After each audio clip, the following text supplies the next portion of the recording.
Well, I am an admirer of Elisa's. Elisa has even worked for me, and the fact is that she is talented.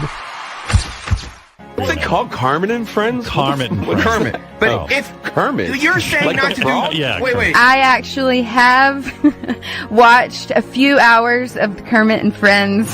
How many hours have you watched, Natalie? Oh, no. Probably indulged in 8 hours. Holy... My wife and I watched Benji's ex-girlfriends or whatever's going on. We watched this crazy podcast, and I have to say, this is one of the, probably in the top 5 things I think about right now. She has a podcast, but she gets to come on the radio. It is craziness upon craziness.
Hi, everybody. Welcome to Kermit and Friends. I'm Elisa. This is Fozzie, and Kermit is watching from heaven. It's going to be a great show today. I am just overwhelmed by the guests that we have booked. They're incredible, incredible guests. Just really watch the show carefully today, because always remember, even if you get off on the wrong foot with someone, or you have an argument with somebody and somebody's upset or somebody's mad at you, you can always reach out to that person and be that person's friend. And that's what Kermitarianism is all about. It's about forgiveness. It's about love. It's about giving. And it's like, what can I do for you? What do you want in your life that I can do for you right now? Tell me. I want to do it. That is the best. That is the best feeling when you meet someone and you say, listen, there's part of this person's life. I understand this part. I don't understand everybody. I can't help everybody. I can't be a part of everybody's life. But once in a while, somebody comes along and you really kind of get that person, right? You're like, okay, I understand why this person is sad, or I understand what this person is trying to do in their life, and I can help. And if you feel that way about somebody, please do something, right? Do something. That is being a Kermitarian. So being a Kermitarian is sharing, is giving, is being open. We're inclusive. We're not exclusive. We're inclusive with people.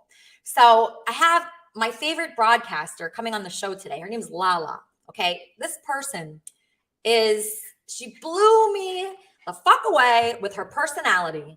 Her personality is a 10.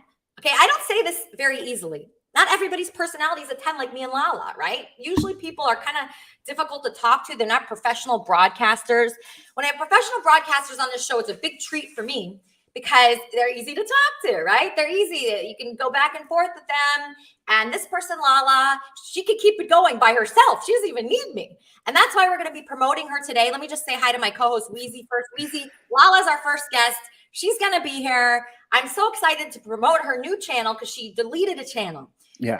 And I feel bad about that because it was my fault that she deleted the channel. She deleted the channel because of me, because of my stupid song that I wrote. It was a good song. It's a good song, but maybe just misdirected. Since you guys are friends now, maybe you can just say it was misdirected or whatever. But I can't believe how mature you are, Elisa, because it takes a lot of maturity to do what you did. and a lot of strength, because you have balls of steel for hanging out with her after that. And I'm really excited to see this and what version we have and how you guys do today, because she is a great broadcaster. I mean, I cannot look away. She's one of the best broadcasters I have ever met in my life. And I've met big broadcasters. I know, Jillian Barbary from, Fox LA. I know Howard Stern. I mean, I know really big people, but Lala, to me, she's better than those people. Is that crazy? You can't look away. She's amazing. Yeah. I mean, is that crazy to say? I could not believe after the song, because the song wasn't received well by Lala at first. Right. I could not believe that you were going to go meet her. And I was a little bit worried. But when you guys got together, I was shocked that you guys were getting along fantastically. And it made a couple people a little bit jealous, I think, that were hanging out with you too. And it was just awesome watching it, because I mean, like I said earlier, you're way more mature than I hold grudges sometimes. And it's inspiring to see that you were able to do that. Yeah. So let's see how this works. I'm going to interview Lala. I hope it goes great. Lala, you're muted. Just unmute yourself. I'm going to bring you on. Everybody, welcome to the show. My favorite broadcaster. So I'm trying to remember now. It's been so long, but I've met tons of broadcasters in my life.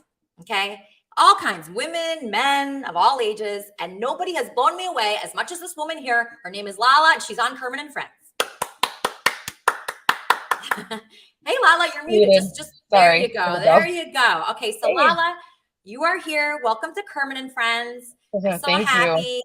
Okay. So I just want to interview you a little bit for some people. A few people don't know who you are here, but they should.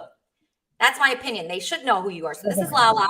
Lala, okay, so how would you describe yourself? Would you describe yourself primarily as a YouTube star, or what would you be? Or a software sales, or? I'm a software salesperson having a midlife crisis. Okay, so you're kind of young for that, but okay. So I'll be dead by 60. Trust me. You're going to be dead by 60. Are you sure? Why? Most assuredly, yes. How do you think you're going to die? I don't know. I don't want to be around until I'm 80, so I don't know. Right, so you want to die at 60. You don't want to live that long. Okay, I understand that. Anyway, I would say, I'm a software salesperson having a midlife crisis. I don't know. Okay, so what's going on? Into all this. Why do you think you're having this midlife crisis right now? Well, I don't know. I think I don't know. I just have a lot of problems, and I need to first get a job again and a roof over my head, and then that would be a good start. So I don't know, but yeah, I don't know. So what happened with your job? You got fired? I did. I started hanging out with live streamers, and the dichotomy in lifestyle is very different. Software sales is very conservative. There's a high level of emotional intelligence and professionalism. Certain things are not tolerated. And if I'm doing certain things in my off hours, it doesn't mesh well. So you cannot both be a IRL streamer and then also software sales. So it just doesn't work. Okay, so they were watching your live streams and they were like frowning upon it. Like what were you doing on there that they didn't like? Well, they weren't looking at my live streams. I just, I don't know. It's hard to fit in with people. Adults, like grown people, have kids and have sex, and they have relationships, and they give each other good advice, and they have leadership skills. I'm just terrified of everybody. So, I don't know. I guess, I don't know. I'm just trying to get a job and a house to live in again. So I don't know. Okay, I made some mistakes this summer. So you want to fit in with the normal people? Do you think you fit in with those people? No, I don't. That's why I'm having this crisis. I'm like, well, I was lonely. I didn't have any friends or do anything for years. It just worked and would work and then just go home. So I started watching this live streaming YouTube community, and they looked like they had fun. So I reached out to this guy, Captain Content, and I started hanging out with him, and then it got negative, and then it came to the surface over the summer, just some of the awful things about my personality and how I'm not really good at dealing with people too good. And it gives me a lot of anxiety and panic. And I have a physical reaction. I get physically anxious around people, and I don't know. I would just like to have a job again and a roof over my head. Okay. And you think you're ready for that? You think you're ready for just a normal life with a normal job? Yeah, yes? I'll take an easy job too. I'll be working McDonald's, I just want to have a paycheck every 2 weeks instead of begging on the internet. So yeah, I don't know if I can get that back again, but I'm tired of being homeless. So you were working remotely from nowhere though, because you don't have a place to live right now. Yeah, so for 7 years I lived in the San Francisco Bay Area, and I sometimes some jobs would require me to be on campus, like when I contracted at Google, and other jobs I'd have the privilege of working remotely. But like I mostly was just by myself my whole adult life. So like I see all these people partying on the internet, and I'm like, oh, I could join. That sounds like fun. And I don't know, it just all went haywire. Okay. So everything went crazy once you started that, even though it looked like fun. So you're going to be done with everything now? You're not going to be live streaming anymore? No, I'm still gonna live stream. I just, I make mistakes. People call me a liar a lot in people's chat rooms, and I have a lot of women who follow me and make hate videos, and maybe it's humiliating or whatever, but all I can do is just like be myself, and I want people in this lifetime to receive me, and that might not happen, but it is therapeutic for me to like express myself on YouTube, whether it's toxic or not. I have a really hard time understanding other people. And it's just another outlet for me to be like, have therapy. So I don't know, but I need to get a job and a house again. Whoops, sorry. Okay, so somebody is watching this and they have a job for you. They should reach out to you, and you would be, what would make you a great worker for them? Well, I'm a hard worker, but I'm a really good salesperson, especially in software sales. I know the niche I work in really well, and I brought in big name accounts for both the startups and the corporations I've worked at. So if you have a sales opportunity, I'm very good at that. Otherwise, it'd be ground up. You got to teach me, hon. So I don't know. Okay. All right. So we're going to figure out a way. Actually, we both need a job right now. So maybe we can both get a job together. Sure. I'm just getting a caller. I'm getting a caller. Kermit and Friends, how can I help you? Okay, great. Hey, Lisa, this is Johnny from LA. Look, I offered Lala a place to stay, no feeder traps, and a job. She refuses any house. But after seeing her beat her head and beat her chest the other day, that offer's off the table. I do not want it in my apartment at all. So you were offering her a place to stay and a job, and she didn't want it? Yep. She didn't want it. I don't know who this is that we're talking to, but no one has offered me a job or a place to stay within the last 7 days. This person sounds like a liar, in all honestly. Okay. I can show you my Instagram. I've had no outreach from anyone. So. Okay. That was Danny from LA. He claims that he. I've heard that he's a molester. That's why I don't want to be with him. I've heard from a lot of people that he does sexual things to people in sleep. Who? What? Danny from LA? Gucci's told me that. Yes, she said, "Do not hang out with Danny. He touches people in their sleep." Oh my God. Okay. Here's another caller. Kermit and Friends. How can I help you? Hey, Lisa, this is the manager over at the Crazy Store, and we would like to offer Lala a job immediately. Okay, all right. Thank you, Gonzo. That's a very good offer. But No, I'm the manager of the Crazy Store. Oh, all right. thank you. Well, yeah, she appreciates that. Okay, so a lot of people are calling in. Everybody loves you. Let's take some nice questions. Fabulous. Let's take some calls. Yeah, let's take some questions. Let's go Jimmy Jordana. Jimmy Jordana, we're on with the great Lala. Hey, Lala, we've gone through so many different phases, and I'm glad to see that you're here solidly on the team being interviewed by Elisa. It must be fun. It's like a roller coaster, Good to right? see you, Jimmy. It's nice to meet you. It's like a roller coaster, right? It's like, whoa, way, whoa, and then you're back. We're back. Here's a question. I'm bipolar. I'm very mentally ill. What do you want from me? And perfect segue for my question. One time I was watching one of your live streams and you said, you know something, if I could prove that I'm mentally disabled, meaning, have a behavioral health issue that's categorized by the feds as like official, which bipolar is is on the list, you could actually probably get quite a bit of money per month without having to, immerse yourself back into that world of humans that is so difficult for you. So that was my suggestion. You had talked about that once, doing a disability route. Not trying to press her. I'm just saying once upon a time you talked about doing a disability route, and I wondered if that was something that you were still thinking about, because there's no shame in that at all. No, there's not. At all. Not at all. That could be So great. anyway, that's my question. That's a good question. What do you think about that, Lala? No. So you don't think you're mentally disabled? No, but I'm not going to claim disability is what I'm saying. That was his question. No, I'm not claiming disability.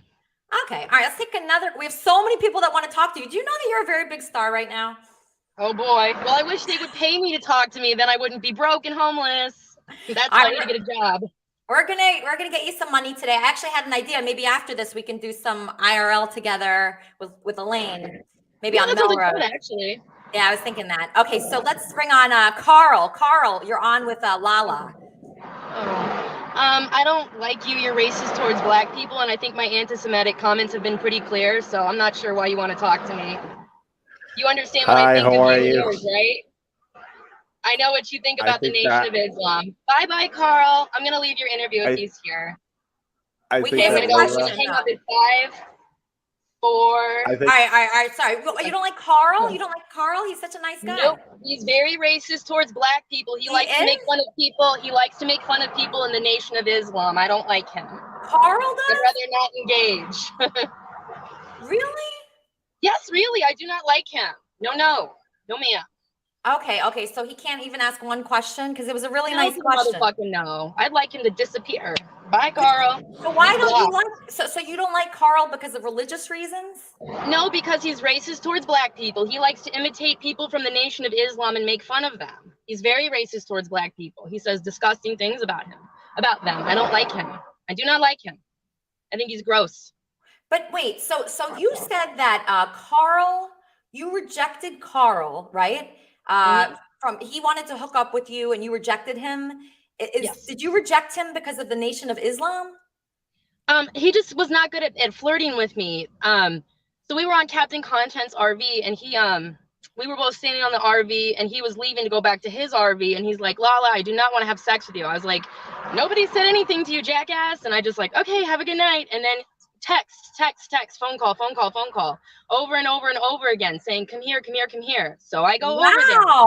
Yeah, I go over there, and he doesn't have any foreplay. There's nothing romantic. There's no let me get to know you. It's suck my dick and sit on my penis. And then I'm like, all right, I have to touch myself to get turned on. He's like, whoa, you're not turned on already? I'm like, hell to the fuck no, I'm not. Are you kidding me? Why would I be turned on after all that? And then he's like, hey, Lala, can you at least do me a favor? Can you tell people that I rejected you instead of you rejecting me? And I was like, sure, I don't give a fuck. I have no shame or self-respect. So whatever, Carl, who cares? So that's the way it went. And no, I don't like him. He makes me uncomfortable. And I think he's when he took so many words for him that I can't say. You could say any word. Was his penis erect? Yeah, I don't know why he wanted to fuck me. He was so weird. I've never had anybody flirt with me by saying that they don't want to have sex with me. And then just taking their penis out. I don't like it. I mean, I've been sexually assaulted a lot in my life, but I just wish boys would do a little bit better at try to ask a girl on a date and treat her like a human instead of like a sex toy. There's just, I mean, I don't know. Ugh, sex gives me anxiety, so whatever. Anyway. Okay. So was Carl your worst encounter? Oh, hell no. I got raped when I was 18. I've had a lot of negative sexual encounters. It's just typical, but I don't know. So I really don't like talking about sex. If Carl were to apologize publicly. No, I don't like him for other reasons, but that's okay. I don't want to talk to him. No, I think he's okay, I understand. It might be prejudice, but yeah, I don't want to associate to him. All right, I just feel bad because I know he's sorry. He really wanted to come on today to apologize to you. He really so likes gross, like him, and that gross. he He's is nice. Carl, apologize to Lala so she forgives you. Bye bye. I think that Layla is an incredible woman. And she left. Oh no. Okay, listen up. The fact is that Layla has Layla, tomato. This is a person that has a very graphic history. And we're taking everything into perspective and comparing one piece of information with another piece of information. We ultimately reach a conclusion, right? And that conclusion is big. It's a big conclusion, you know what I'm saying? You know what I'm saying, right, Elisa? But Carl, I'm really upset that you told Lala to lie and say that you rejected her when she rejected you. That makes her look very bad. Oh no, she's a wonderful woman. She's a wonderful woman, and I don't deserve her. I really don't deserve her. I don't know. I mean, she should get one of her people. She needs to be with her people, which are African American people. I mean, she told me about how she was absolutely infatuated with black people and how she didn't want to talk with me unless I was black. And I was like, why even have this conversation at this point? Like, what is this? At the end of the day, though, I think that Layla is going to be powerful. She's going to be a powerful hip hop woman. She is going to destroy what's known now as the monolith of hip hop culture with her flavor. She has style. She has curves. Obviously, she's really big. I'm just gonna stop you right there, Carl. Did you take your penis out for Lala? Is that what happened? What happened was that there was a moment in time. There was, like, you could say, a couple of seconds. I'm not really sure how long it was. Maybe a couple of minutes. I'm sorry. Can I drink some water? Can I get some water? Yeah, just take a little break, Carl. He's obviously very nervous. It's okay. But, don't do that, men, right? We hate when men do that, Charmin, right? When they say, they try to look like the cooler one. I just hate that. He told her to lie about their encounter. It's disgusting, right?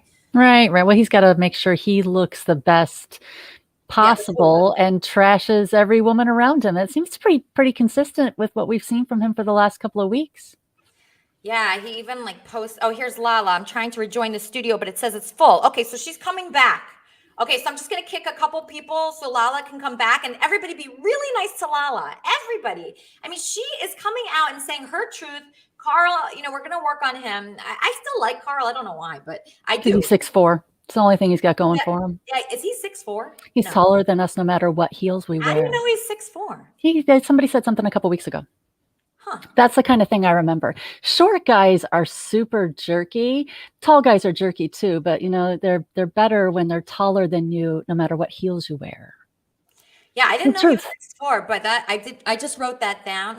No. You'll remember. We remember those. There's something magical about a 6'4" guy. There is, but they are a little too tall, and you can never be flat-footed around them. That's the thing. So you'd always have to wear heels. And Carl, I didn't see it at first. This one time I met him at the restaurant Sir, and he looked a lot better than I remembered. It was shocking. I was blown away by it. I was like, this is Carl, and it was him. And he wasn't goofy. He was just himself that night. Mm-hmm. And I think he was himself because Andy's publicist and her husband were there. So Carl can actually be brought around human beings, which is very rare these days with the guys I've met. You could bring Carl around. He looks good. He looks appropriate. And he was so hopefully he can be like that more often. Yeah, no. He seems to, there's a bunch of them that know how to act right in public, right? Yes. He's definitely one of those that knows how to put on a mask and act right when it's appropriate for him. Yeah, and I don't really like the Carl shtick that much, like the Carl characters. I don't like the Carl characters, but the actual Carl that I saw briefly, that could be worked with. I don't see a problem with the actual Carl. I mean, it comes in brief moments, though. But just be careful, because it is possible that you are idolizing those brief moments because that's what you hope he is, when the reality is he's probably the shtick. Oh, no, he can't be the shtick, though, because, I dated a bunch of shtick people, like Benji was a shtick, but he also underneath, he was very sensitive, very kind, very warm. And he was just a wonderful person. So I think underneath people with shtick is an actual person, and we definitely want to give him a chance since he's 6'4". Yeah. No, just because he's 6'4", only because he's 6'4". But how great is Lala that she's coming out with her truth? She's talking about rape. This is a big issue for you, for me, for most women have had problems with sexual encounters with men, and Lala is really not afraid to speak out about it and talk about it and say to people how this has affected her life. So this has touched me a lot. So let's hear more of Lala's story. Lala, welcome back. Hi, I'm sorry I left. I have a lot. I'm very fucked up. You know that. We can see that obviously from the clips of me. But one thing I know about anger management, and when I start getting a physical, is just disengage, run away. So that's what I did. I'm sorry. Next time I'll just turn my camera off. That's okay. That's okay. I'm happy you're back. So, yeah, it's okay. I appreciate you. Yeah. So I don't know. I worked in software for 7 years, and then I quit my job, and it's been a weird summer. It's been a summer of self-discovery, and I'm eager to get back into work again. So this summer, you said that you attempted suicide twice. Yeah, it's been horrible. I mean, yeah. Why did you do that? Because there's a speaker in an RV and I can't find a place to live because I don't have money, and I can't get a job because I don't have an address, and I lost all those things. I had a little bit of a mental breakdown, and I was living in his RV, and every 5 minutes, something goes off telling me that I'm fat, lard, size 6, you're a whore, you blow everybody, blah, blah, blah, blah, blah, blah. And that goes on for weeks. And you could be, oh, I'm cool, and you could deal with it a little bit, but whoa, it comes up, oh, Dad, Father, let it be. And then, you know, I know your song was just to make fun, but like, I really am in the worst circumstance of my life. And I'm not doing this because, like, you know, I want to be a broadcaster. This is just people I've stumbled into. I mean, you guys have been really nice and whatnot, but no, I don't want to be a broadcaster. I don't want to be a public figure. I like singing. It makes me feel like have therapy, like makes me feel therapized. I just want to have a steady income every 2 weeks. And the knowledge that my neighbors are not going to spy and be, oh, you're noisy. What are you doing? You know, mind your business when my doors and windows are locked, and my home, and go to work, and sometimes sing and mind my own business. It'd be cool to have a baby someday, but like I have to go through a lot to grow up. Like I am very socially retarded. I have a lot of fucked up problems. And you know, that might not be a dream I ever actualize. But one thing I know I can do is get a job again and get a roof over my head. So I don't need to be homeless forever. Okay. So you really want to have a baby, and you don't care who it's with, right? Does it have to be a specific person, or can it be just with anyone? Well, the first time I got pregnant was from a one-night stand. I wish I hadn't miscarried 8 years ago. I think it would have made me more responsible more quickly.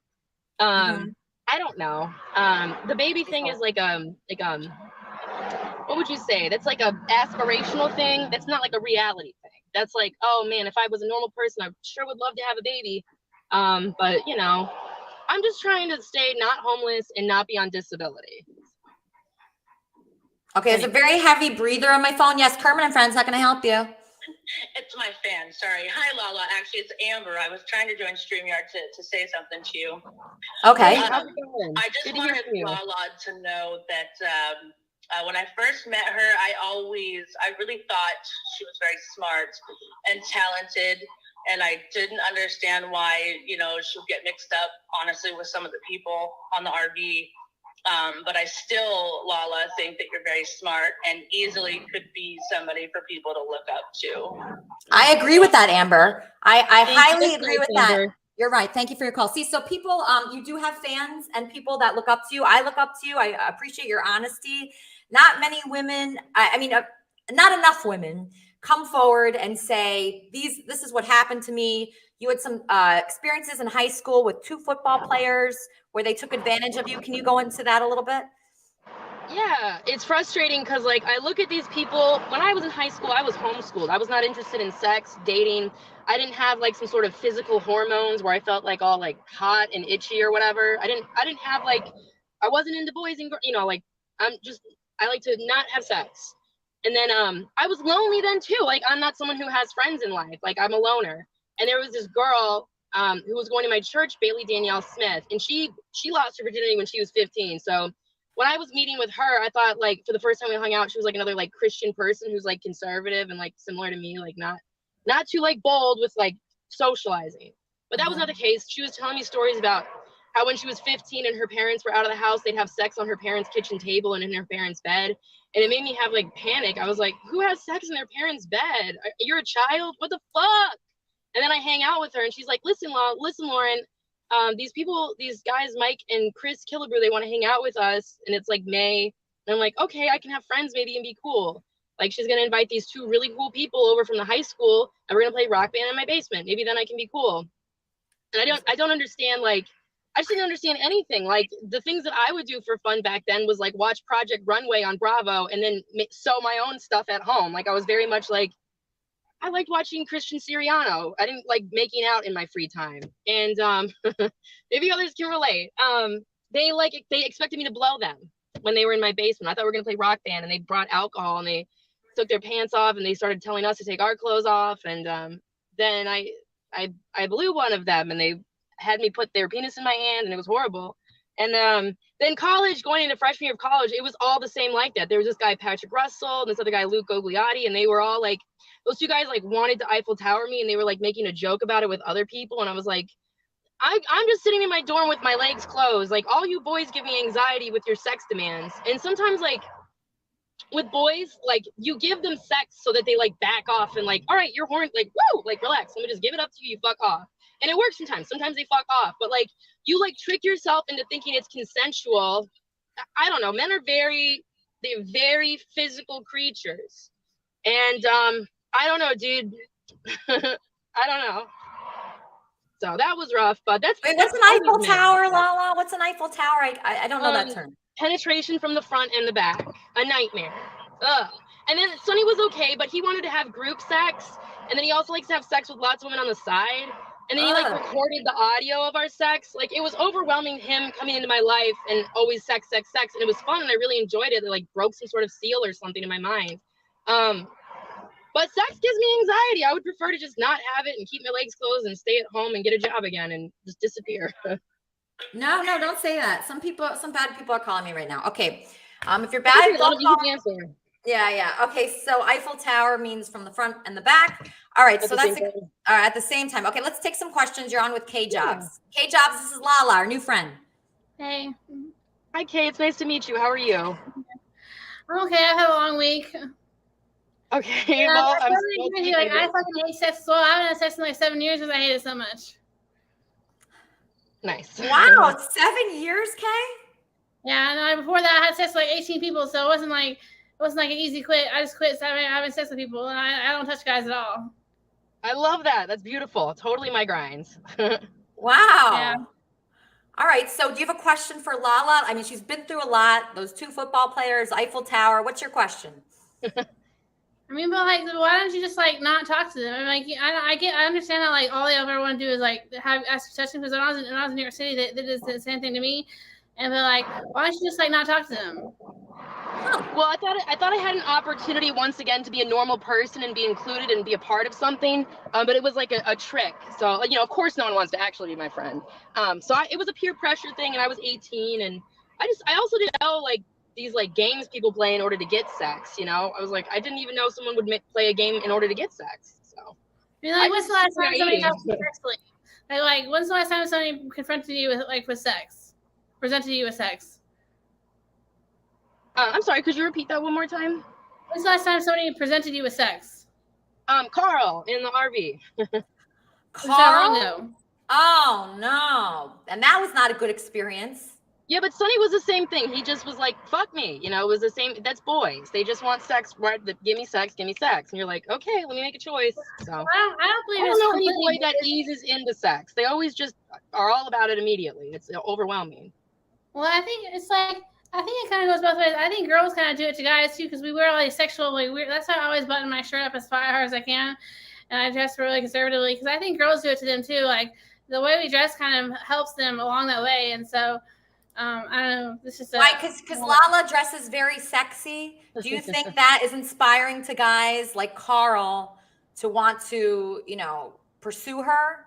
Okay. Well, I mean, I think even if you didn't dress sexy, they would take it that way as well. But so I think it's a society, civilization thing. I think we're screwing up instead of civilization is screwing up, and just having girls like, you know, little 12-year-old girls wearing hoodie like short skirts and stuff like that. And like we're girls that we're born from the crib to have sex and have babies. It's like what we're expected to do. I know, but I just can't get a man to stick around longer than one sexual encounter. They just run away scared. So I don't know. So why don't you if Carl so I need to go to therapy and get a job again. That's a good start. I don't think a job has anything to do with it. No, it does, because I want money. I want to be able to know that I have enough money to pay for coffee in the morning. That makes such a difference on mental sanity and stability. I can't even tell you. A roof over your head and knowing that you have money coming in, oh, that's everything. That's security. Yeah, I want to have a job and a house again. I don't want to be homeless. It's so not fun. Do you feel like you have to have sex to have a home? No, sex has nothing to do with it. People, everybody else be talking about sex. I just want to get a house and a job, and then I'm good. That's all I want. Bare minimum. Hands up. Okay. That's all I want. So the bare minimum we're looking for right now, if anybody can help. In a pipe dream, maybe somebody accidentally gets me pregnant on the happenstance I have sex in the future. pipe dream. Is it a pipe dream to want to live in a Well, home? I'm not gonna get pregnant or married, so but get a home and a job, that'll happen. So. All right. So the first thing, I'm gonna write this down. All the things you want, because I believe in that. Like you have to write it down. You have to really be intentional with it. So Lala, home. Yes. Okay, job. Yep, and that's it. And not sex, Everything right? Is sex is crossed out. Well, just a job and a home, and I think we're good. But I like the dating advice video you gave me. That was nice.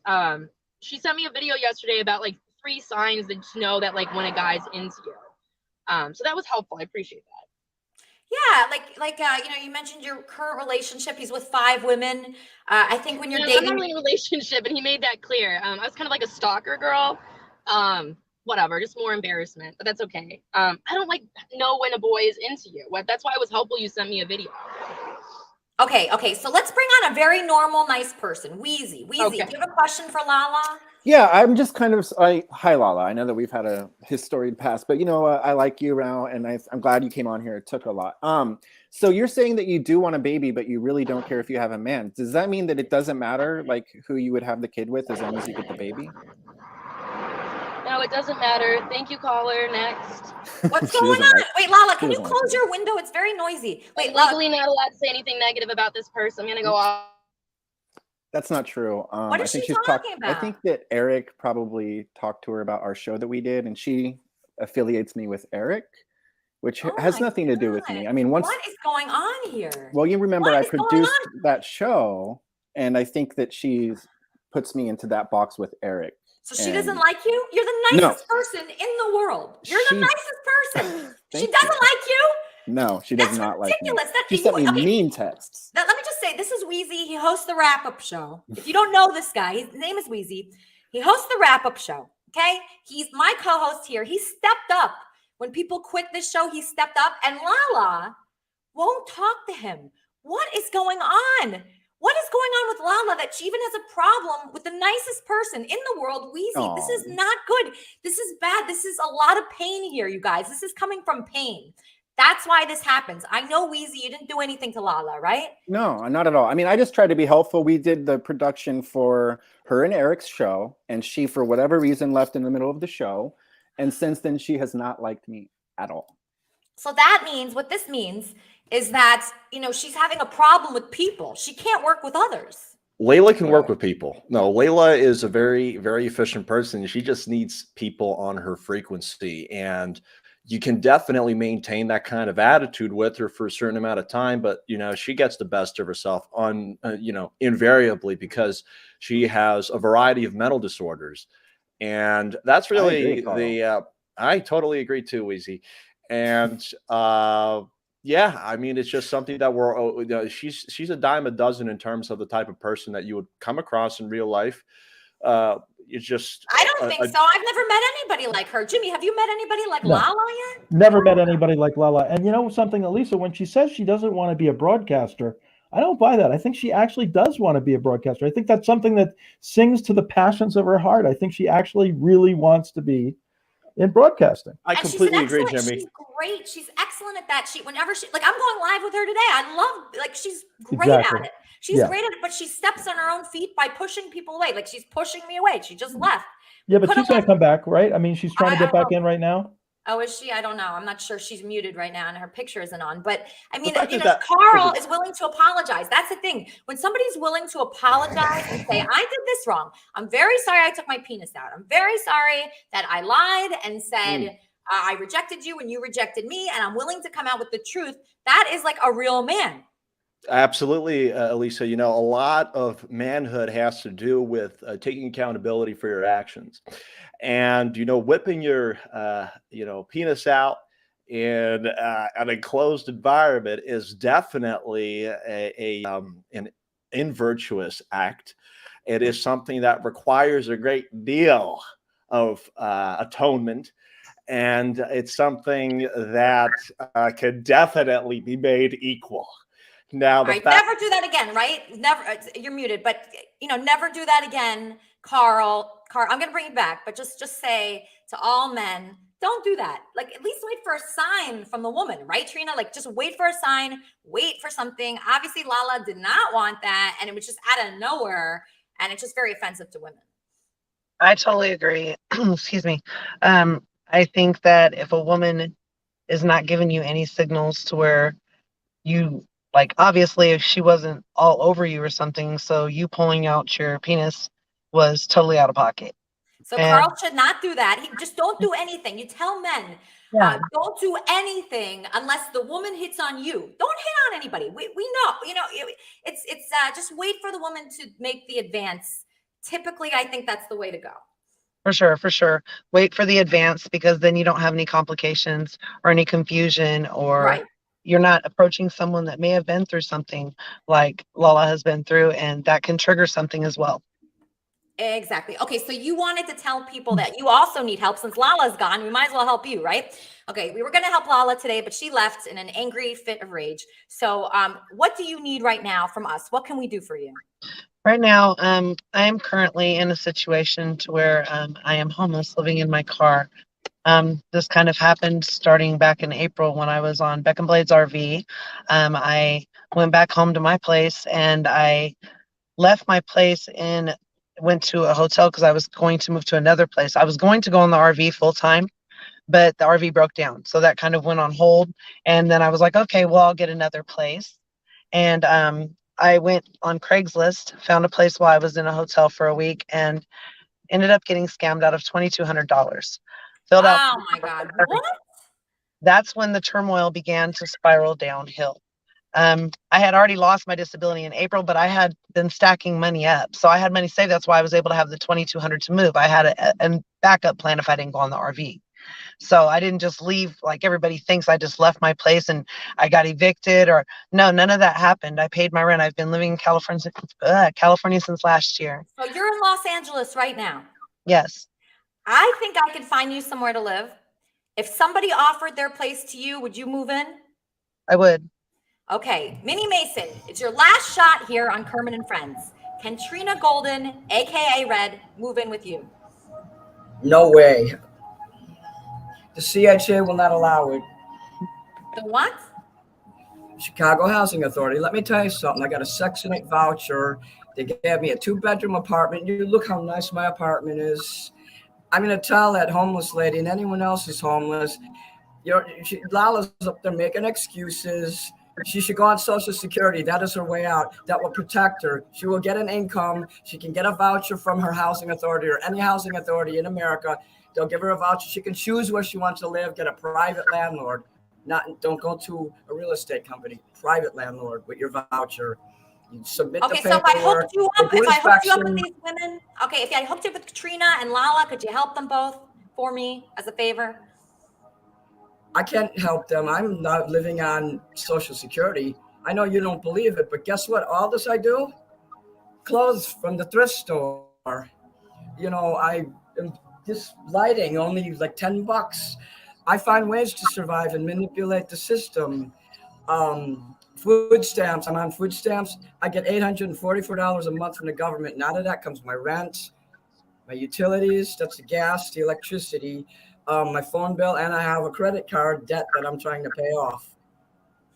All right, so he can't be helpful, but maybe somebody will. So if you want to contact Trina, how do people do that, Trina? You definitely can go on Instagram. It's Golden Trina 39.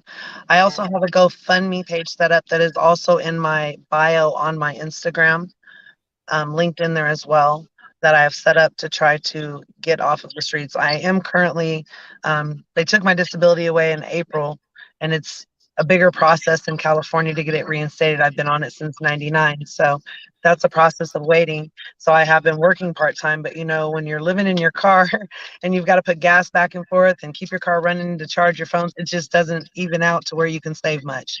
So I've actually been pretty hopeful of trying to get something figured out. I keep looking. I don't give up. All right. Never give up. People will be there for you. Everybody here, contact Trina. Help her get back on her feet. All people need is just a little bit of support, I think. Sometimes it just takes one person to believe in you, right? And have people been reaching out to you at all? Yes, actually, I wanted to say that. Thank you so much to the people that have. There's been several donations actually on GoFundMe already. I've raised $410, and Oh that's wow, that's a good. huge blessing. Like, it's amazing. Every day there's another person that sends something, or I've got kind words. Like, every day, words are important too. People don't get that. It's not always about a It's not donation. just money. It's Yes, support. It's yes, that's people why saying it's things. Be dream. good. I don't know who this is. You better be good. Kermit and Friends. Hey, Elisa, this is Surf Dog. Who? Surf Dog. I'm watching you right now, but I've got a plea for you. Can we help Gucci's? A third person we have to help? Lala, Trina, and now Gucci's? I mean, how much money do you think we have? Well, let's put it this way. I know you're really connected to a lot of celebrities in LA, and Gucci's is the one that really needs the help. Can we sponsor her into Betty Ford? Yeah, I guess. Yeah, all right. Just add her to the list, okay? We need to get Gucci's fixed before anybody. All right. We'll help. Okay, just contact me after the show on my Discord, okay? I don't do Discord. All right, well, text me. Bye. All right, bye. All right. What, I can only help so many people, and I actually have to help myself right now. Beatrice Arthur, you're actually muted. Just unmute yourself so we could just chat real quick. Okay, welcome to Kermit and Friends. Well, hello there, Elisa. What a show! This, my goodness, you. Oh, well. How do you think it's going so far? It is full of content. You are making lots of content, honey.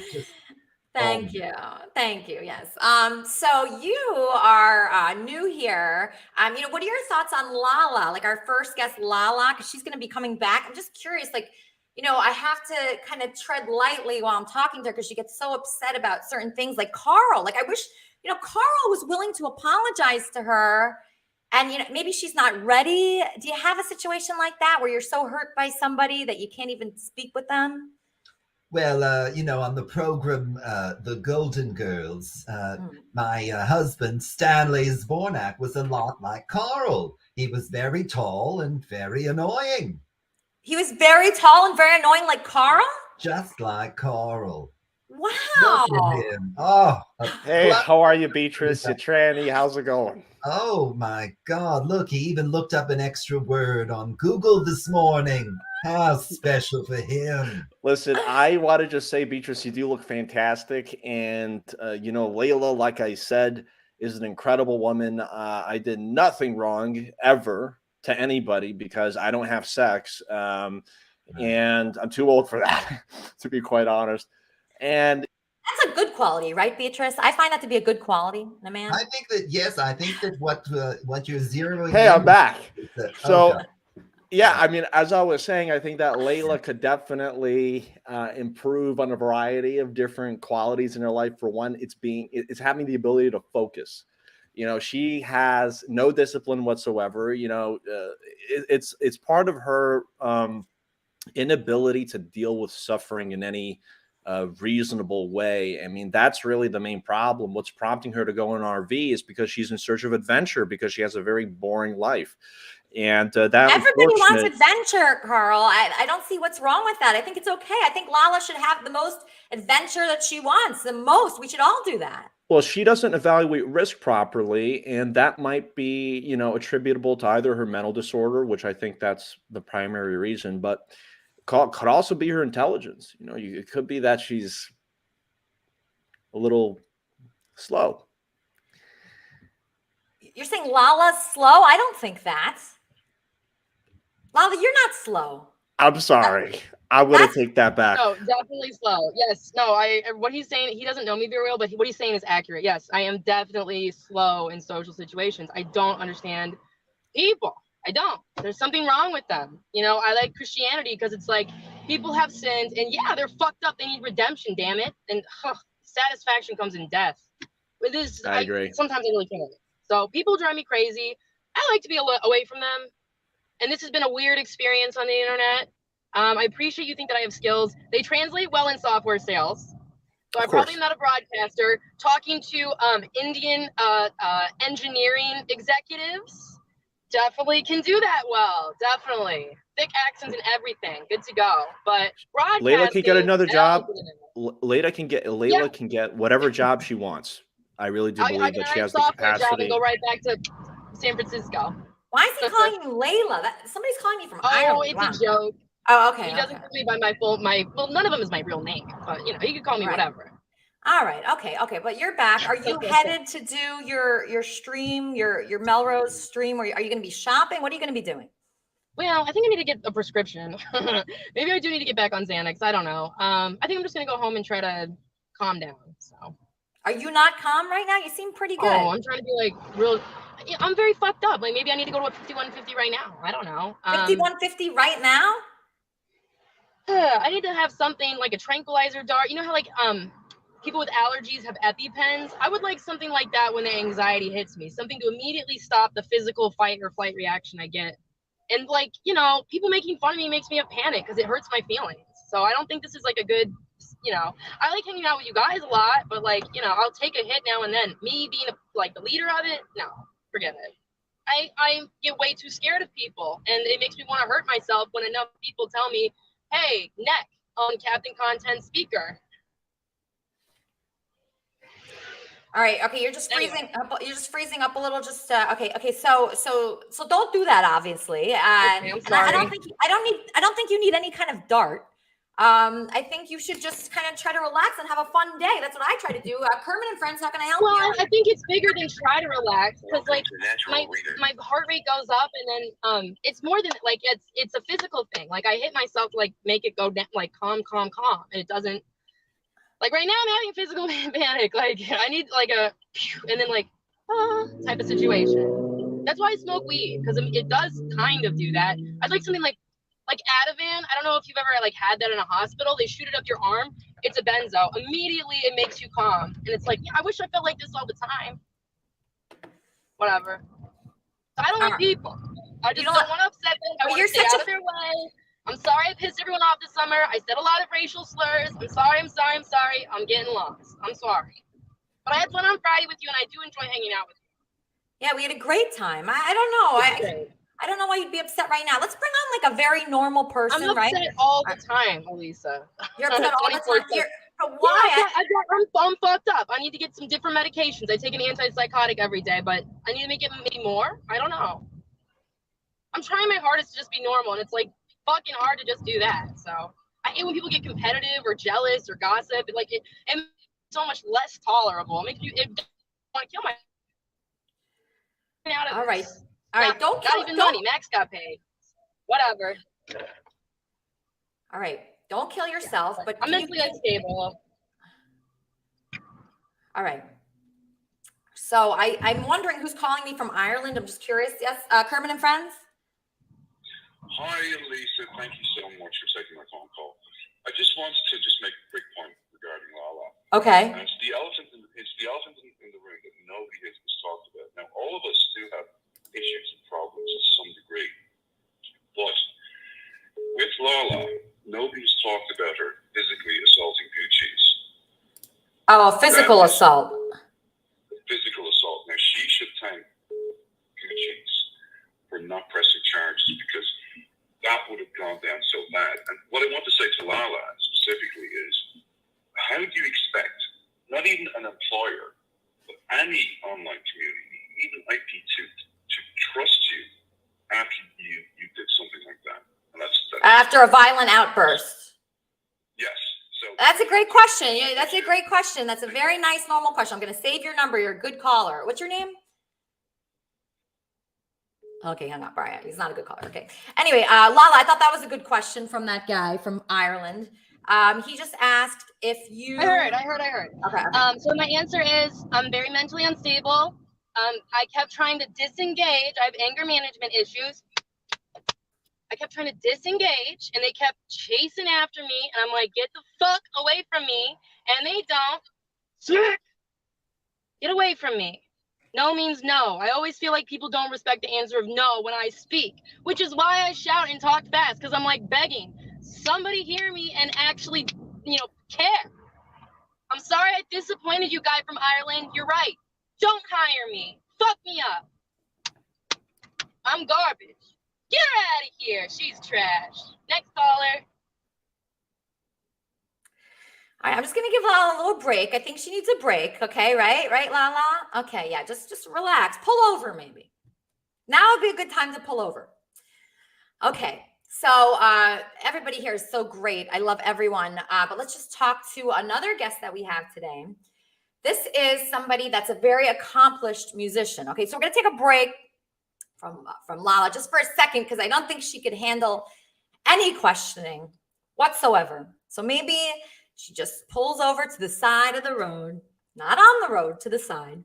And we're going to introduce our next guest, who is extremely accomplished. Okay, so Nicole Markson is a dance and R&B artist, songwriter, breast cancer survivor. She recently collaborated with a Grammy award-winning DJ and has released hits such as Gonna Get It All, Hold On, and most recently, Elevating Love. Everybody, welcome to the show, Nicole Markson.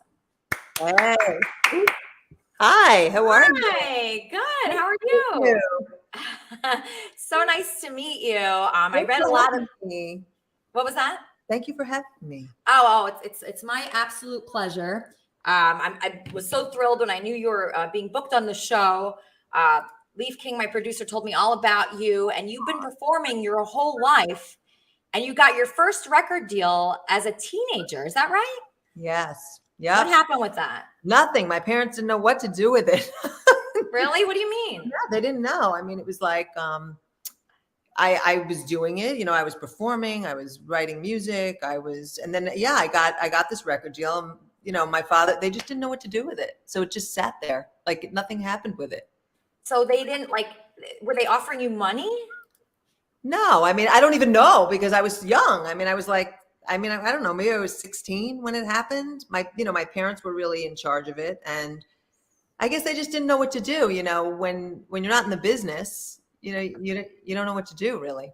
Exactly. Yeah. My parents didn't know what to do with me either. I was always performing as a kid and singing and dancing and acting and in every play. And my parents definitely didn't know what to do, even though, they wanted good things for me. It's just hard to figure it out. It was kind of before all this.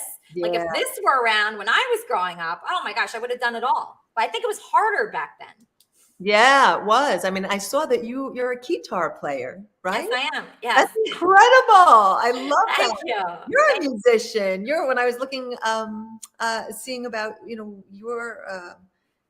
about you, which I love to meet new people, and especially other women that have been in the business or that are musicians, right? I was like, oh my God, she's a guitar player. That's so cool.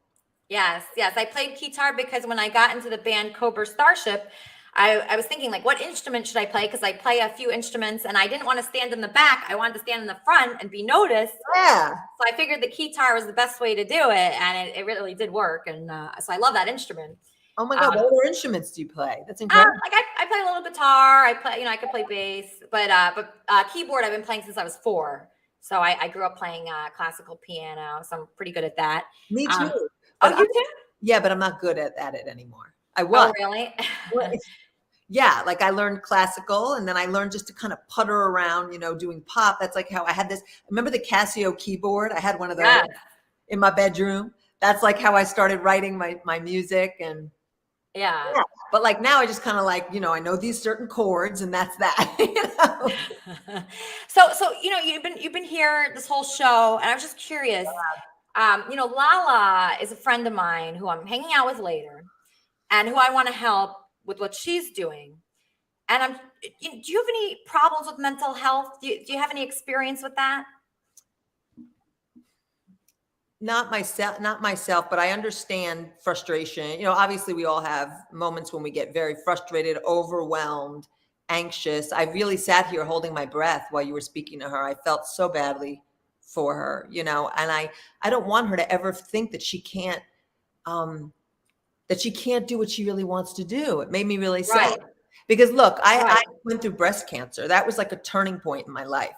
And that's a choice. When you go through a life-altering moment, which so many people go through. And obviously we've all come through life-altering moments. Look what we just came through with COVID, now recession. I mean, there's just so many things going on for people. But when you have a life-altering moment such as that, you have a choice. Like you could totally go underground, right? Like you could pull the covers over your head. I mean, when you have your body cut apart and you're going through chemo, like it's low, like it's a low, dark place. Like, did you have support, Nicole? Were you? Yes, I was very lucky, but I know that there are people that don't have it. And so when you go through such a shock or a life-altering experience, you have to look forward. Like you have to just keep moving forward, one foot in front of the other. Like I've felt so badly hearing that. I sat here like holding my breath for her. I just felt so, I could see the turmoil inside her, and I feel she feels that she's misunderstood. And that I can understand. When we feel like no one understands us or nobody, like she can't explain how she feels. I felt really badly for her, but I don't want her to think she can't have her dreams. I don't want her to think that she's only a house and, a paycheck. Like there is so much more for her. It's so small minded, I think, to just go after, because you've done a lot of things. You've had a lot of accomplishments. It's not just music. You're writing a book. You're a real estate investor. Yes. You've done a lot of things. So Lala is looking at life in such a small way right now. Like she's just like, oh, I need a job and a paycheck every 2 weeks, and I need a baby. To me, like I want so much more than that. You too? Yeah. Oh yeah. I'm on the run. Like ever since cancer. I mean, I was always very driven. Like I was always like, even as a kid. Yes. I was always driven. I always wanted more. I always wanted to create a lot, not because like, great, we can make money. That's amazing. Like I'm all for it. But it's like, it's not just that, because then it's the challenge. It's like, all right, now what am I going to do? I did that. What can I do? I like challenge. I like when it's harder. Like I want to break through and go farther. So what do you want to do? What haven't you done yet that you want to do? Sing in Madison Square Garden. People ask me that. I'm like, I want to sing in the garden. I want that. That's like the top, right? That's like, I want that. I want to do it. I sang, I did do the national anthem in Brooklyn in the big stadium. Oh, wow. That must have been great. Oh my God. It was so scary. It was like, okay, but this is what it is. Like, this must be what it's like, And it was hard though, singing the national anthem. Yeah, I wouldn't want to sing that. I don't think I'd want to sing that. It's hard. You can't hear anything. Oh, wait. I have a complaint from Minnie Manson. Minnie Manson, why are you complaining in the private chat? My manager wants to know why I'm not on. What is that? I just wrote that to get your attention. October. Okay. All right, because you do not have a manager, right? Yeah, he does. And he has horrible internet. But anyway, okay, so you saying the national anthem, you want big things. So how do you make that happen? How do you get to sing at Madison Square Garden? Well, we're going to figure that out. But I love what you said, because what you said, I listened very carefully when you were speaking to Lala. And the number one thing that everyone has to do is write down their goal. I am all about writing down the goal. Like that, if you really have to see it in your mind, right? You have to visualize it. And you have to believe it. You have to believe that it is possible. And you have to be intentional. So I write down everything I really want to achieve. I mean, look, how did nobody, you don't walk into Nashville. You don't walk in with a Grammy, but like nobody's handing you anything, right? Nobody's handing you. You have to make moves, but you have to be inspired to make those moves. I know when I want to do something, like I get very inspired by certain things and certain people. And it really feels like it's coming from God to me, because once in a while I'll like write a song and I'll be like, wow, I didn't even really think that hard for that song. It just like came out of me. Exactly. Yeah. That's how songs are. That is. Yeah. And then, I'll think of an idea like, oh, I knew this Lala, that me and her together, we could do something. I'm like, she has a personality that is so good. Like her personality and her honesty about the rape. And that, I mean, my friend Charmin is like that as well. But there's so few people like in my life growing up, nobody talked about that. Nobody.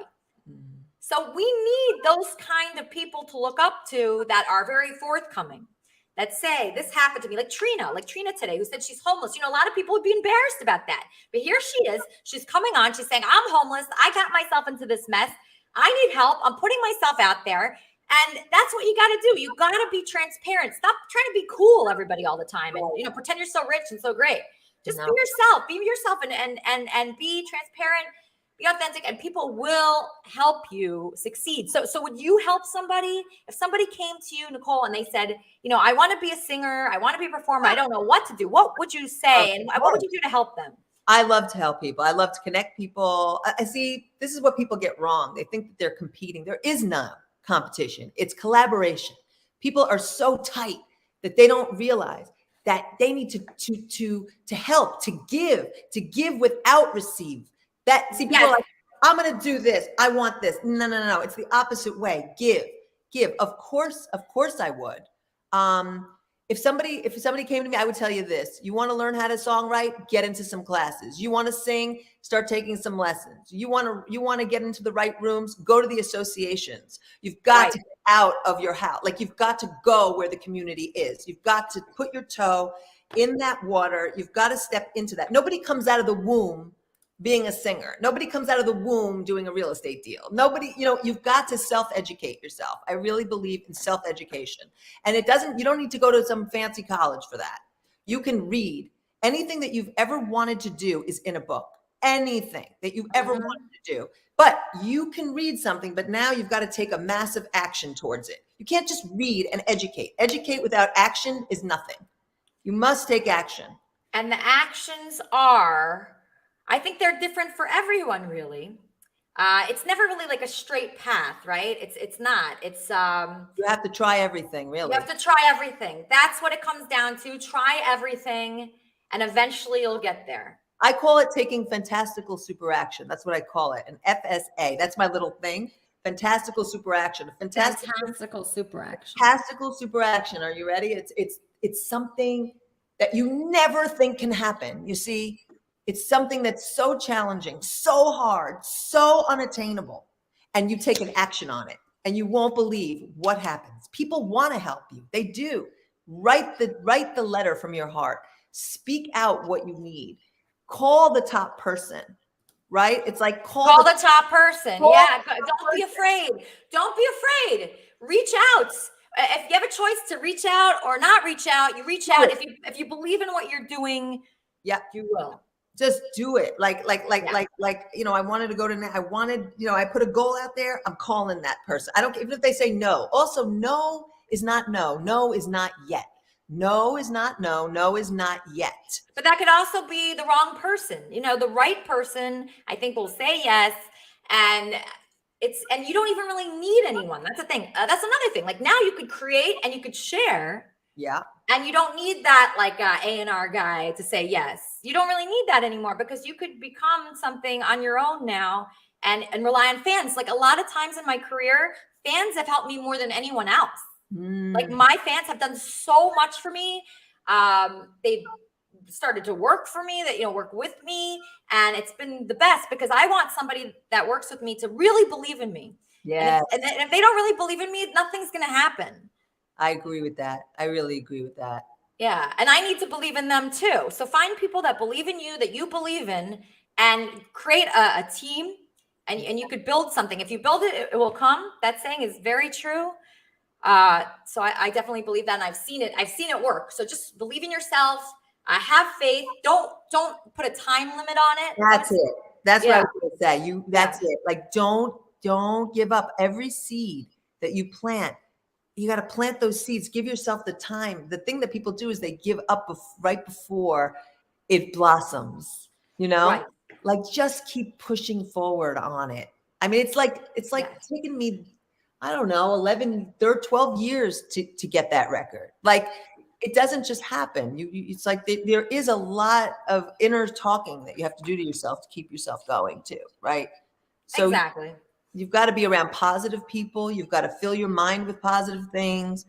You can't fill your mind with the news every day. You'll just be so unhappy. Yeah, exactly. Don't watch the news. Focus on what you're creating. Like, when I focus just on Kermit and Friends, I'm so happy. That's what makes me the happiest. I'm sure when you focus on your music or your book, that's when you're happy too. So do things that you love and surround yourself with love, and that will be your life. Okay, Nicole, where should people reach out to you? Where can they see you? How can they connect? Reach out to me. I'm on Instagram at Nicole Markson Music. You can get onto my my mailing list, NicoleMarkson.com. Okay, and I will send everybody a free gift.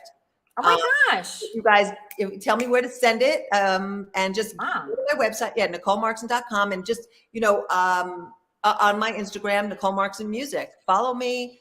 I have this thing called the Live Your Dream Interactive. Also, I do on Wednesday nights. Is that okay that I say that? Yeah. What is that? Okay. So Live Your Dream Interactive, it's all about living your dream. That's my tagline, live your dream. Because after having breast cancer, that was it. That was my turning point moment. I was like, I'm not going to stop myself. I'm going back to music. I sold out. I was regretful that I hadn't really pursued that. But you sold out? Yeah. What do you mean? Because I pursued music when I was younger, went to school for it, everything to do that. And then I was afraid. I was a little bit afraid in my earlier years to be like a starving artist. So I went into business, right? I went into business, my family business, and I took like a left turn for a lot of years, I did that kind of too. Not a family business, but I was selling gold for a while, and it was such a waste of time. I mean, I learned some things, but I don't think I should have done that. So I became like a good businesswoman and everything, right? Out of that experience. Yeah, I can imagine you being a very good businesswoman. But then having cancer, that was it. I mean, when you face your mortality, you know that you could have died. I could have died. We didn't know that.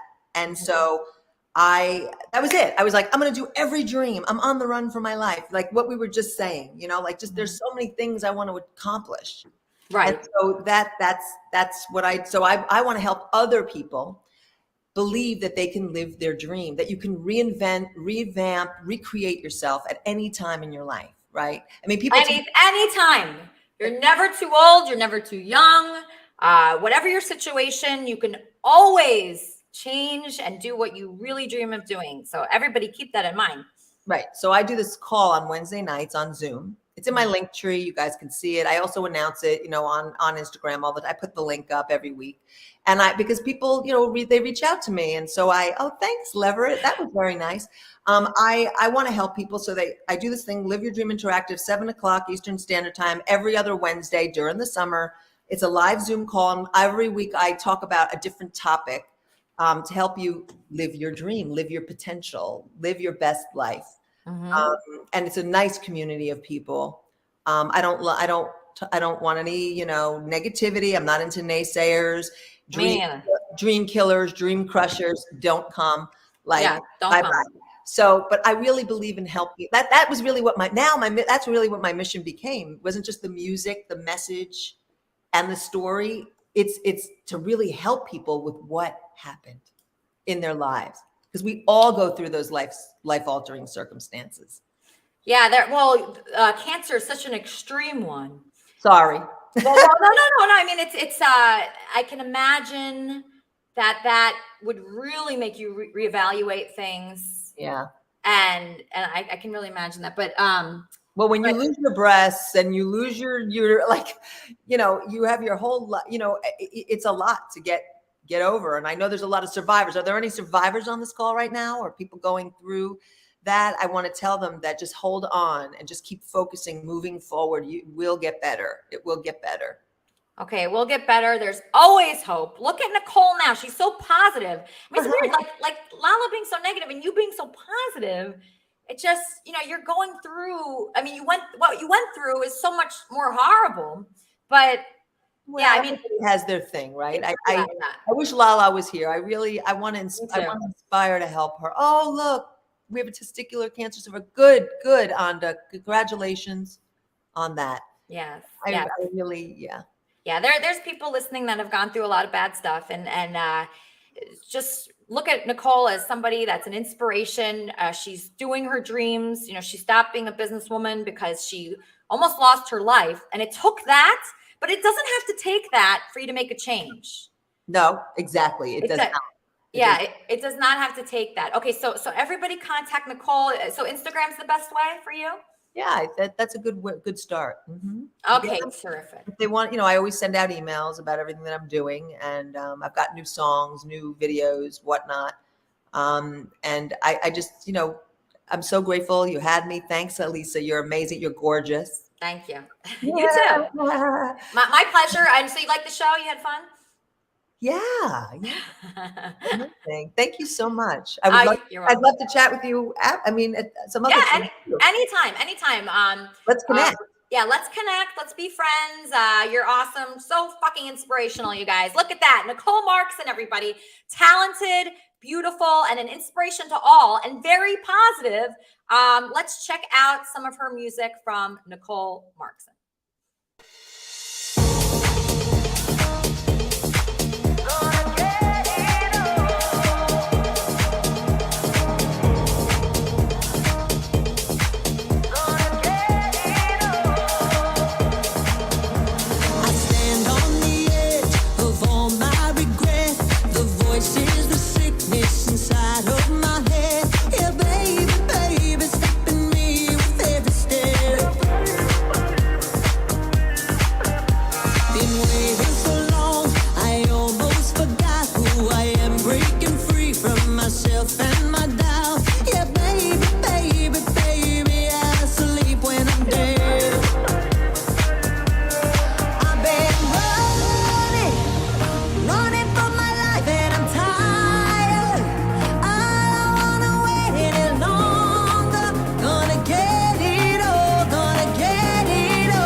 Wow. Do you like that? Yeah, I mean, she's inspiring on so many levels. I mean, the one thing that I always love hearing, of course, being, of a certain age, is that you're never too old for anything at all. You know something that you're not too old for, Jimmy? Forgiving Weezy. I was going to say TikTok because you just joined TikTok, and I have a very interesting video that you made I'm going to share. Oh, no, which one? Let's see, Jimmy Jordana. Which one is it going to be? Because they're dedicated to people. I know. I see this one. Let's see. Oh, don't do the Weezy one. Why? It's not interesting. Hello, Weezy. It's dedicated to him. Weezy, it seems to me so creepy. Like you want me to feel guilty about things that have already been forgiven for. stuff I've already been forgiven for.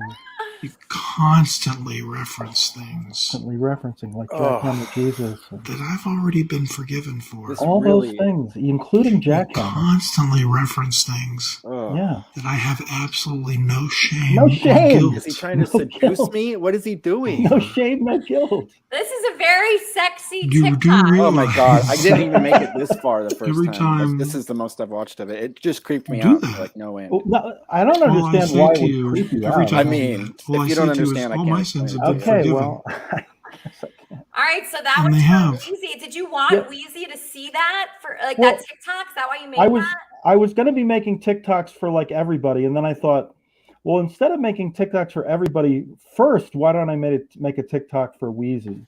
So It wasn't that- well received at all by Weezy. Weezy, you don't like that TikTok. I was creeped out. I thought the tone was weird, and I thought that just it was even the way supposed he to was be. talking. It was a very sexy It filter. was supposed to be like a performance artist doing a. It wasn't. It's a TikTok. I mean, what are TikToks supposed I mean, to be? I'm just little telling mini you. performances. Little performances. If I could talk real quick, I'm telling you that my reaction from that made me feel really creepy. Now, I'm not picking on you. I'm just telling you honestly what happened when I saw that video. It made me very creeped out. Okay, and I haven't interacted with you or anything. I'm not picking on you, but that's my reaction to that video. So genuine. Can I? When I don't know. Can I talk now? Okay. What do you mean? What, was it too? Did you think it was like too romantic, or you thought it was romantic, or something? There was nothing romantic about it at all. Your tone of the tone of your voice and the way that you're this close to the camera and the way you say my name creeps me out. I cannot help what I'm creeped out by, Jimmy. I understand. So you can't talk me out of being creeped No, out. I don't want by to it? talk you out, but have you looked at my other feeling. TikToks that I've done for other people? No, that I made Okay. about 10 seconds through that one, and Because it the other turned me off. TikToks are very different. They're not. They're done in a very different style. That was just a style that I had for you for that. Yeah, I TikTok. didn't like that style, but all right, that's okay. We're not everything is for everyone, you know. Right. That TikTok is not for everyone, and that's Not why there's for a everyone. lot of TikTokers that you could follow. You don't have to follow Jimmy if you don't want. Exactly. But if you want, I think that Jimmy does great TikToks. Yeah, And maybe I'll give it a TikTok. chance. Maybe I will check it out, Jimmy. Well, I'm doing them in order. I mean, Elisa's number 7 on Monday. I got Jeff M. Just did one for Tricep. Did one for Gonzo. Kelly, I'm trying to bring Kelly a little bit further down on the list, maybe to 10 instead of 14. Nice. We're working on it. All right, so you're very busy doing TikToks. Are you going to be busy after the show on the wrap-up show with Weezy? I don't know if I'm welcome on the wrap-up show. If you with don't Weezy. talk over me, then yes, you're welcome. But you can't talk over people because remember, and I want this to be known because everybody gave me a bunch of shit like, oh, Weezy's a hater. Jimmy, you tend to talk over people, especially when you're passionate, right? And last week after what happened, I felt like there was going to be a lot of passion. And I didn't need that. We don't need talking over each other. So that was the only reason. I'm not a Jimmy hater. You know, we can agree to disagree on things. But when I mute people or block them, it's to phase them out so I'm not interacting with them. You get what I'm saying? So if you come on, we just don't talk over it. Okay, we've got to come up with a signal or some kind of way that I know that it's okay for me to talk that when I'm not interrupting. We have to, because honestly, if you stop talking for 3 seconds or 4 seconds and there's that little pause, I will start to talk. That's fine. But what I've noticed, this is my problem before, is that you don't wait until people stop to start talking. That's the only thing. Everybody else is doing it. We talk over each other sometimes, but then we notice we're talking over people and we stop. And you don't seem to have that ability sometimes. And that's just what I hope for. Need a signal or something, maybe a high sign or something like that. Okay, so right now, you guys, my life is being threatened. Oh, no. Through text, let Minnie Manson up, you cunt, before I kill you. Oh, my God. That's not cool. Minnie Manson, who is doing that? That's not cool. I've really tried to help this Minnie Manson. Let Minnie Manson up, you cunt, before I kill you. So Minnie Manson, who the fuck is that? Is that That you, is Minnie not- Manson? No, it is not. I don't talk like that, okay? Are No you way. sure? Who is saying that? That's very dangerous and Don't scary. blame me. I have a lot of people who in the chat and things like that asking for me. That is not You me. threatened to kill me last week. Remember that? Yeah, and I'm not going to ever do that again either. That So it's wasn't like- me. It's on brand that you would threaten to kill me this week. So it's not you again? No, it was not me. I'm not doing that again. All right. Are you Okay. going to apologize for threatening to kill me? Oh, yes, ma'am. I'm very sorry for what I said to you last week for threatening you. Please forgive me. I was in the heat of the moment. It's not premeditated. I don't have mens rea. There's no plan. You know, I'm sorry I said what I did. I was just very triggered. That's why that woman can't live with me. Lisa woman cannot live with me, or Lala, because you know what? First of all, I'm not allowed to have visitors in here, and two, well, visitors, yes, but no live. Two, I have disabilities of my own. I actually could give good advice to Lala, but she would not listen to me. No, but everybody should reach out to Lala. You must get Yes. voucher. Okay, all right. Go on the wrap-up show, Minnie Manson. So everybody should reach out to Lala, help Lala, do everything you can. I just want to thank Kay for this beautiful gift that she sent me. Very heavy statue that I just love. I love this. This is a gift from Kay. Kay, you want to tell everybody about the gift you sent me? It's Krishna, the Almighty. It's Krishna. I got this very heavy box, and I said, I don't know what that is. What is that? And it was from Kay Jobs, the beautiful Kay Jobs. She's so generous in her gifts, and I just appreciate it so much. And you're kind, and you're warm, and you're going to help Lala, and we're all going to help Lala, and we're all going to be there for each other, right, Kay? Yeah. Yes. Yes. Okay. What do you think the wrap-up show should be about with Weezy and Charmin and everybody else? I think it should be about what CAP can do to like make the world a better place. I mean, there's a lot of people coming on here having problems with like homelessness and you know, mental. I don't believe in mental health issues, but like I think we should talk about how to make the world a better place and make this a more serious instance. And maybe if we start getting more serious about things, maybe more people will come on who are serious. Not to say that people that are coming on aren't serious. Like I really like them, but like I've been having a couple of people deny coming on the show because like maybe they thought it was like a more kind of thing where they could help people. Maybe more people would come on to help people. So most of our panelists are homeless, I noticed. Should we stay on that path, or should we? I mean, what do you think? I mean, I don't think you should disregard. I don't think you should choose whether or not, like, based on that homelessness. Because I was homeless for 2 years in New York City, and I would have killed someone if they would have made a decision about me based on my homelessness. I mean, I wouldn't have killed them, but I'm physically not able to kill people. But I think we should like figure out a way. I mean, why are they homeless? I mean, I don't know. I was homeless because I refused to work, or I refused to do a job that paid money because I felt like it was unethical. Well, Charmin's the best person to ask about this because she ran for president. Charmin, we're trying to make the world a better place. Kay wants to, I want to, we all want to. I think the way to do it is to help one person at a time. One person at a time. So Lala could be a great first person to start with, then Trina. Do you have anything to add to that, Charmin, about how we can help the world through Kermit and Friends? I mean, that's kind of one of the reasons why I chase my dream. I really like the other guests that you had on earlier too. And homelessness is a real problem. And what I'm hearing consistently today from all the women who have struggled with homelessness is that sexual assault is a real problem, and that they have a problem living with other people because they're not safe or secure. That's something I struggle with as well. And I'm not sure quite how to fix it. I'll be honest with you. The doctors that I meet, the therapists that I deal with in my community have told me that it's just a matter of time until I'm raped again. That this is where we are at in our country, and we have to do something. It sucks.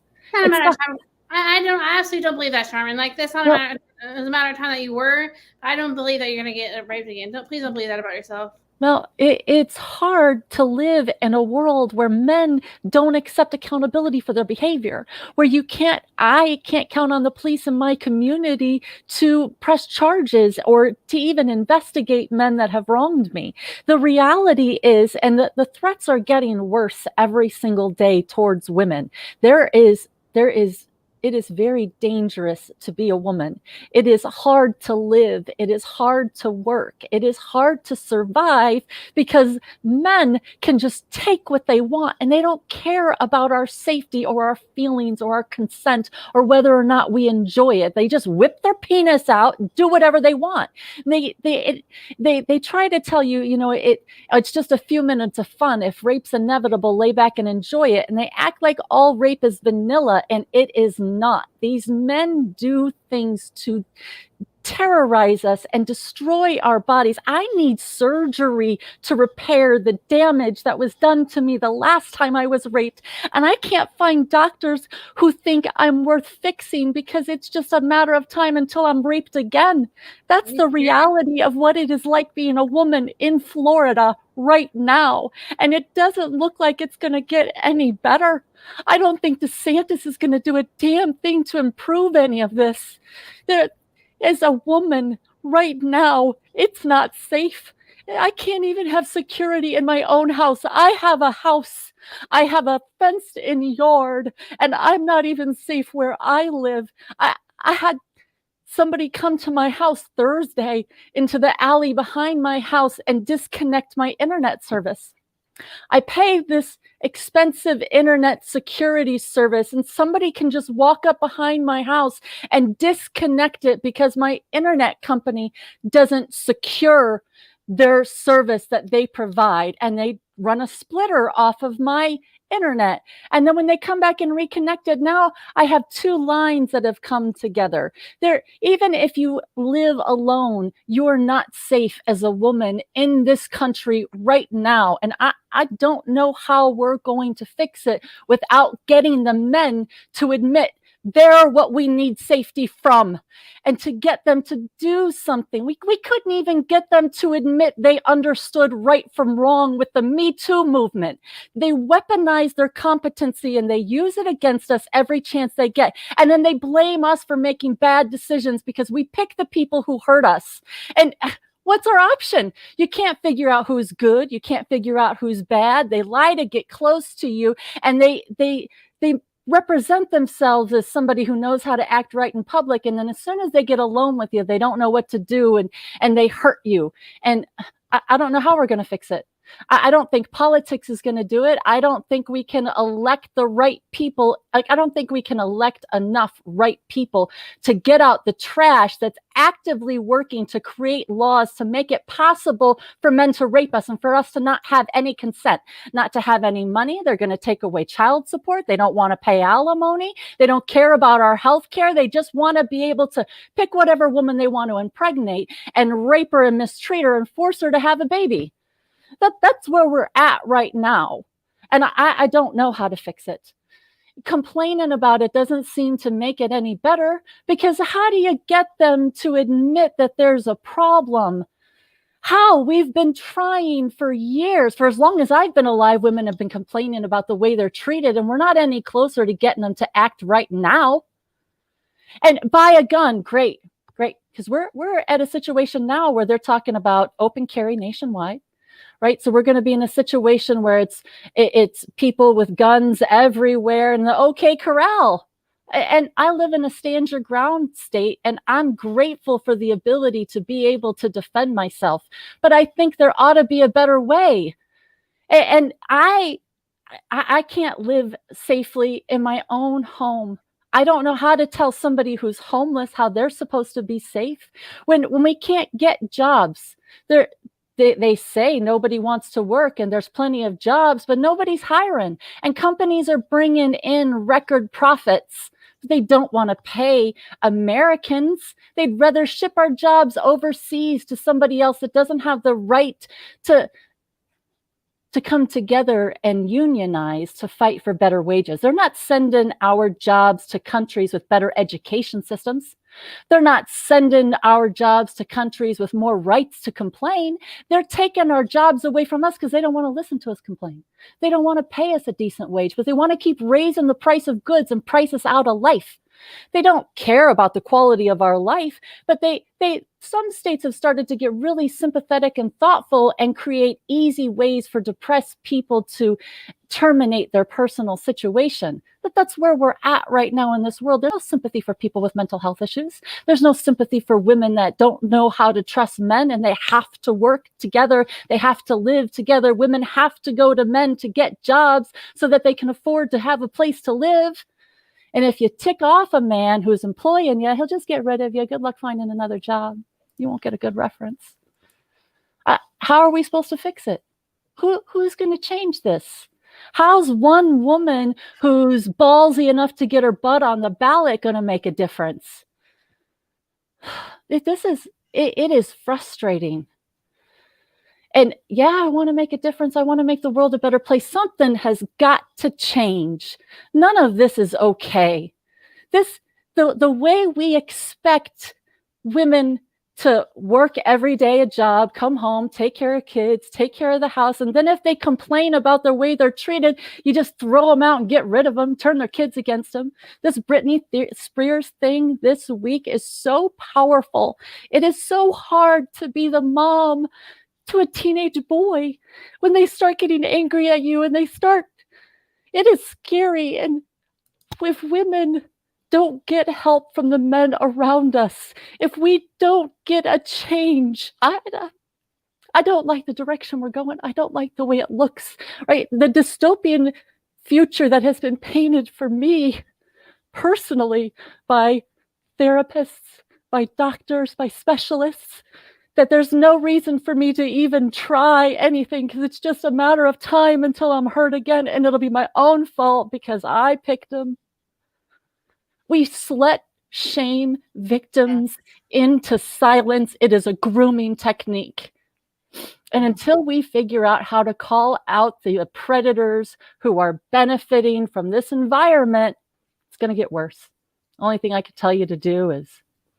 So what do we do individually? What can I do? Be prepared to protect yourself. Find a safe place to stay. It's going to get dangerous. I don't know what to tell you. Right now is a scary time. I'd like to be able to tell you that we could come together in kumbaya and all get along together, but I think we've seen in the last week that there's something more coming forward.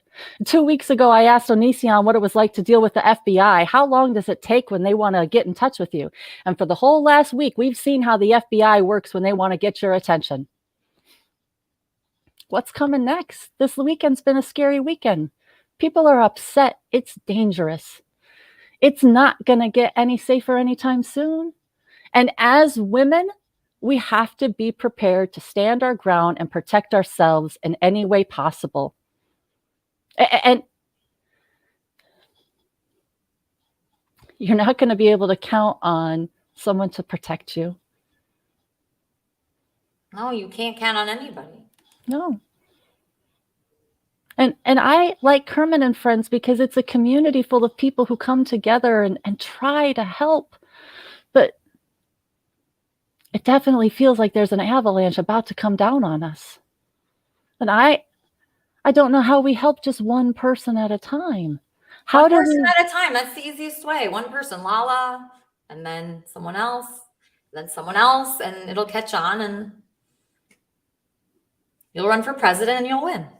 I gotta get through 2022 right now. And right now it literally seems like they can just come to my house and tap into my internet and know everything I'm gonna do. Listen, that happened to me, Charmin. Somebody hacked me a couple weeks ago, but I still went forward. I know, and I bragged to you about my electronics. I sent you links, I sent you software, and somebody came by my house and disconnected my internet and taught me a lesson. What am I supposed to do now? Am I supposed to move? I'm so mad. I know, Charmin, but it's you just keep going. You're still Charmin. They can take away your internet, but they can't take away who you are, right? So that's no matter what. Even if you get raped, you're still Charmin. You're still.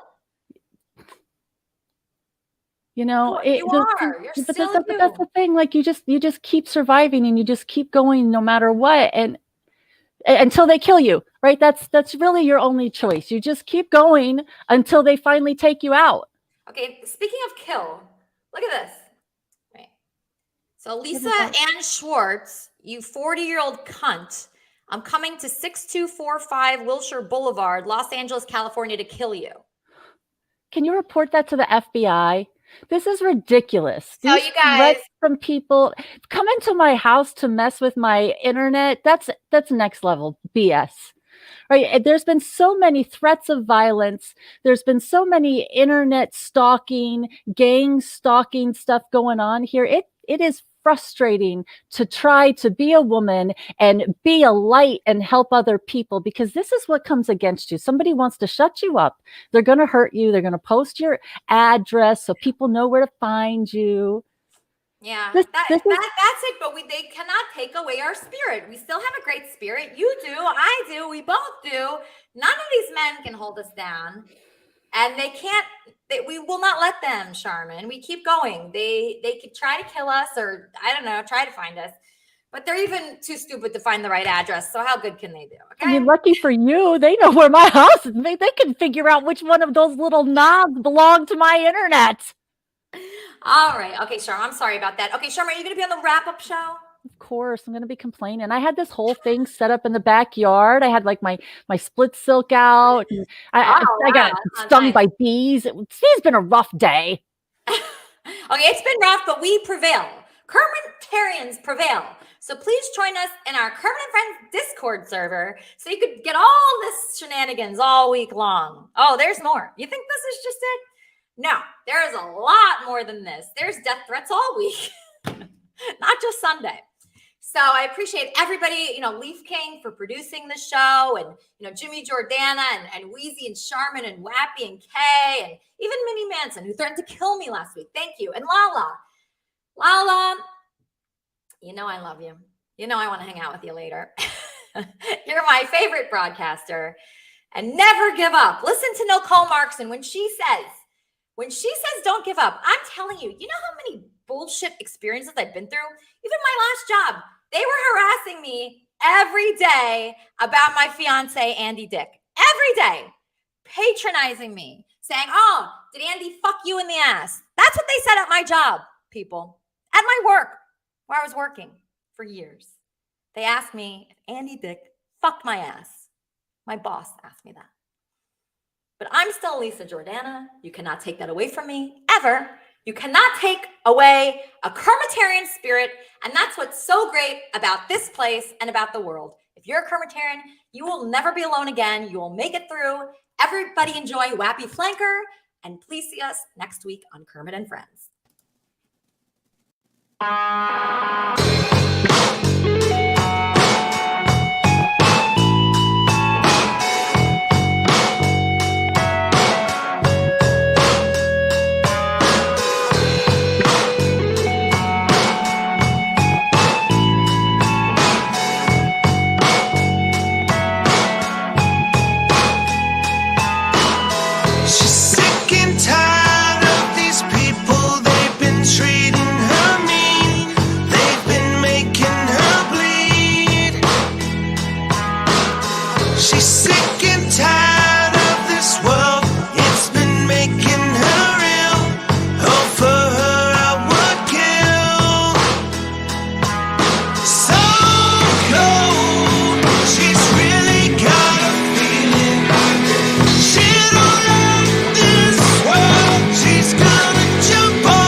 She sees the faces in the distance.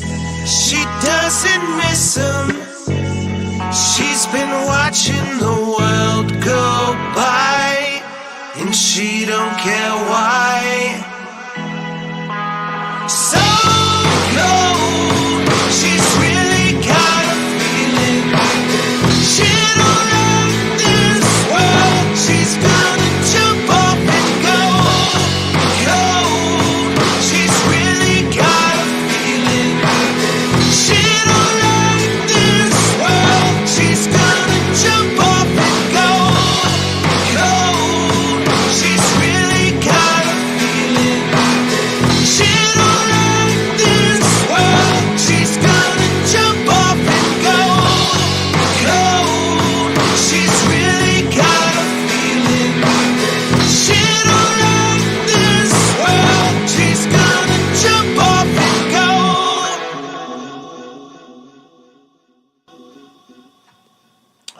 right, everybody, how's it going?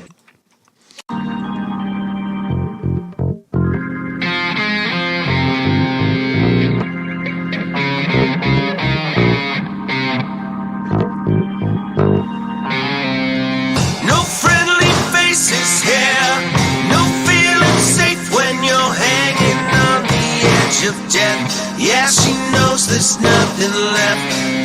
So many people kill, won't make it standing still. She's got a one-way ticket and she's leaving today. And she's got nothing to say. She's gonna do it. She wants to fly away to a place that's safe. She'll live her days far away from the pain. She wants to fly away to a place that's safe. She'll live her days far away from the pain.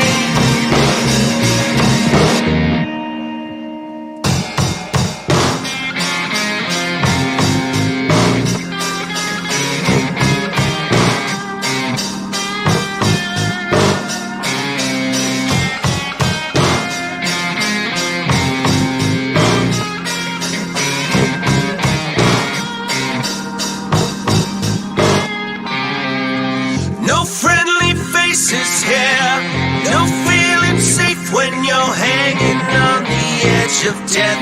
Yeah, she knows there's nothing left. So many people kill, won't make it standing still. She's gonna do it. She wants to fly away to a place that's safe. She'll live her days far away from the pain. She wants to fly away to a place that's safe. She'll live her days far away from the pain. She wants to fly away to a place that's safe. She'll live her days far away from the pain.